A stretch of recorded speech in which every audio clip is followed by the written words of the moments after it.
This is question number 17 of homework 11 for chapter 23. If the Federal Reserve increases the money supply at the same time that Congress implements an income tax cut, then which of the following is true? So if the Fed increases the money supply, what happens to the interest rate? So that's what we are concerned about. Because if you check my PowerPoint lecture slides of chapter 23 from the lessons in Psychi, you can find there are actually 7 factors which can potentially shift the aggregate demand curve, right? Autonomous monetary policy, which is basically talking about the interest rate. And government purchase taxes, autonomous net exports, autonomous consumption expenditure, autonomous investment, and financial frictions. So here what's relevant is this first variable, autonomous monetary policy, R. So now what's the relationship between the increase of the money supply, between the money supply and the interest rate? And then we can refer back to chapter 5, right? Chapter 5.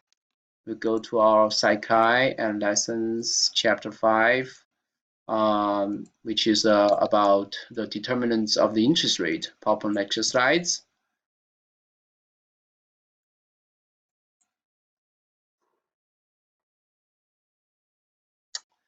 So you can find the so-called liquidity preference framework also can help us to determine the interest rate. Liquidity preference framework. So it's the money demand versus the money supply curve, and which determines the interest rate. So now the money supply goes up. So that means the money supply shift to the right. Hence, you can see the interest rate actually goes down, right, from this level to this level. So the interest rate goes down, that generates a positive. Yeah, it's called a positive demand shock. Here it's increasing, hence it's shift to the left. Now when it's decreasing, then the AD curve shifts to the right.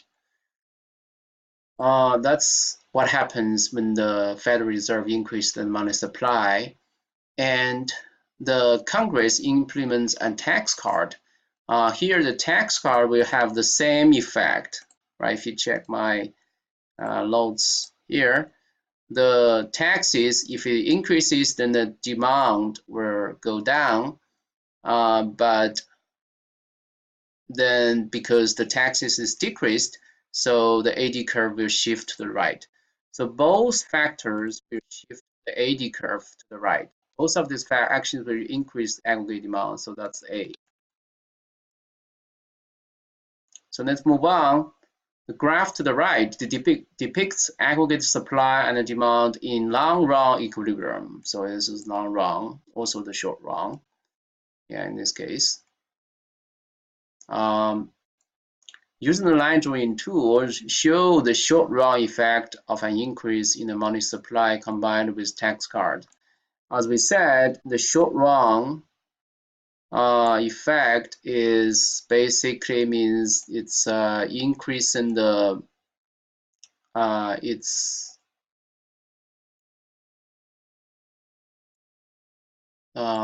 didn't see the line drawing tool, so basically let me use this pop-up, pop-up window. So this is line drawing tool, and as we said, this is the downward sloping demand curve. So the demand curve will shift to the right, and that's the basically. So if we add a label, this should be AD2. Yes, save. So this is AD2,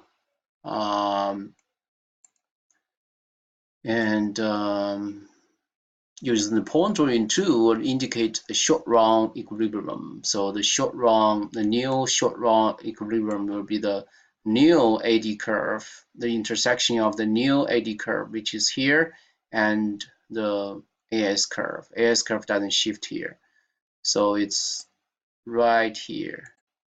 Yeah, this is we should pull this E2. And now let me check my work. So nice work. So let's go on. In the long run, the equilibrium price level will be, so in this case, the new equilibrium, the new short run equilibrium will be here, but we know the long run doesn't change, right? The long run AS curve doesn't shift. So the long run output level will not change. The new output is above the long run output level. So there's a positive output gap. So when there's a positive output gap, there's a tightness, right? The tightness in the labor market. Hence, that will increase the price, the wage, the price, hence the inflation. So when that happens, the expected inflation will increase, which will shift the AS curve up. So in the long run, the equilibrium price level will shift up.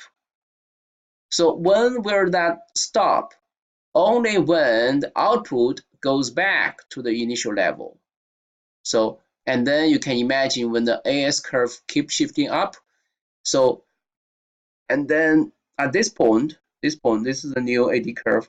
At this point, the output will, the intersection of this AS curve and AD curve will make the output to be the same as the non-run level. So there's no pressure on the economy anymore. But at this new point, the inflation, the price, the inflation level will be higher, right? Will increase, and the equilibrium level of the aggregate output will be the same, will remain unchanged. Okay, so looks like we're done.